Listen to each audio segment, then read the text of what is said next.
घर में सबसे बड़ा होने की वजह से घर की तमाम तर जिम्मेदारी मेरी ही थी।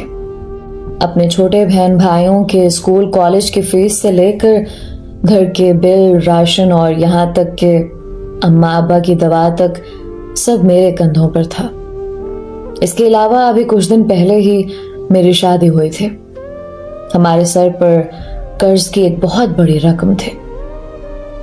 यही सब सोचते हुए मेरे घर वालों ने मुझे बाहर भेजने का फैसला किया और आखिरकार मेरा वीजा लग ही गया। मैं बहुत ज्यादा खुश था। कुछ ही दिनों बाद मैंने रवाना हो जाना था। मुझे लगता था कि बाहर की जिंदगी बहुत आसान है, बस पैसा कमाओ, कुछ घर भेजो, कुछ अपने पास रखो, खुद भी खुश और घर वाले भी। हम सब यही सोचते हैं ना कि एक दफा परदेस चले जाएंगे तो जिंदगी बदल जाएगी, और वाकई जिंदगी बदल ही जाती है, मगर हमारी नहीं, हमारे घर वालों की। मैं अपने कमरे में अपना सामान समेट रहा था जब मेरी बीवी यानी कि किरण मेरे पास आए। आज सुबह से ही उसका चेहरा बहुत उदास था। क्या हुआ किरण? मैं देख रहा हूं तुम कुछ दिनों से बहुत ज्यादा बेचैन हो। तबीयत तो ठीक है ना तुम्हारे? आप वापस कब आएंगे कामरान? उसकी बात सुनकर मैं मुस्कुराया। अरे अभी तो मैं गया भी नहीं और तुम वापस आने का पूछ रही हो। आप यहां भी तो कोई नौकरी कर सकते हैं, फिर इतनी दूर क्यों जा रहे हैं? उसकी आंखों में आंसू आ गए। मैंने उसका हाथ थामा और बहुत शफकत आमेज लहजे में कहा, किरण ये तुम भी जानती हो कि मैं अगर यहां 10 साल भी नौकरी करूं ना तो भी इतने पैसे नहीं कमा सकूंगा। सारी जिम्मेदारी मेरे सिर पर है। मेरी 2 छोटी बहनें हैं जिनकी शादी का सोचना है। हर चीज से तुम वाकिफ हो, और यहाँ धक्के खाने से अच्छा है कि मैं बाहर जाकर आराम से नौकरी करूं और पैसे कमाऊं। आपको क्या लगता है बाहर नौकरी करना आसान है? वहां पर भी इंसान धक्के ही खाता है। 2-2, 3-3 साल बाद छुट्टी पर घर आओ, और वो भी मेहमानों की तरह। किरण कुछ भी समझने को तैयार ही नहीं थी।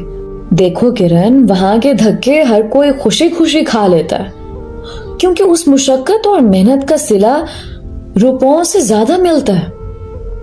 अब अफसरदा मत हो। मैं चाहता हूं कि मेरी बीवी मुझे खुशी खुशी रुखसत करे। मैंने उसे तसल्ली दी, मगर मैं जानता था कि इसका कुछ फायदा नहीं होगा।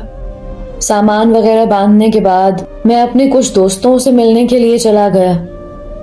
अब तो तुमसे जाने कितने अरसे बाद मुलाकात होगी। 2 महीनों बाद तो मेरी शादी है और तुम शादी पर भी नहीं होगे। मेरे दोस्त ने भी मुझसे शिकवे शुरू कर दिए। अगर होता भी तो एक अफलास ज़दा आदमी आखिर क्या कर सकता है? बाहर जाऊंगा तो कम से कम कोई अच्छा तोहफा ही भेज दूंगा तुम्हारी शादी के लिए। और वैसे भी जिस जगह मैंने नौकरी करनी है, एजेंट बता रहा था कि हर 2 साल बाद वो छुट्टी दे देते हैं, और वक्त तो चुटकियों में गुजरता।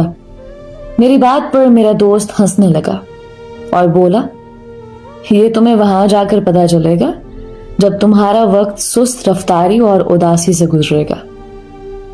घर वालों का भला हो जाए, हमारी खैर है। मैं मुस्कुराता हुआ उससे मिला और वहां से चला आया। अलबत्ता वापसी पर मैं अपने गांव के सब रास्तों को बहुत गौर से देख रहा था, जिनको अब मैं सालों बाद देखूंगा। जाने क्या क्या बदल जाएगा। एकदम दिल भारी सा होने लगा, मगर मैंने अपना ध्यान इधर उधर करना चाहा। क्या हो गया है कामरान? उदास क्यों हो रहे हो? ये जिंदगी उस वक्त ही खूबसूरत लगती है जब जेब में पैसा हो, वरना ये रौनकें सब बेकार हैं। खुद को खुद ही समझाता मैं घर पहुंच गया, और फिर आखिर वो दिन आ ही गया कि मुझे परदेस की खातिर अपने देश को खैर बात कहना था। मैं सबसे मिल रहा था।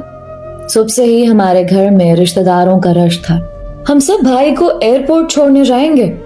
मेरा छोटा भाई चहक कर बोला, हमारे यहाँ ऐसा ही होता है, कोई बाहर से आए या कोई बाहर जाए, पूरा खानदान छोड़ने और लेने चला जाता है।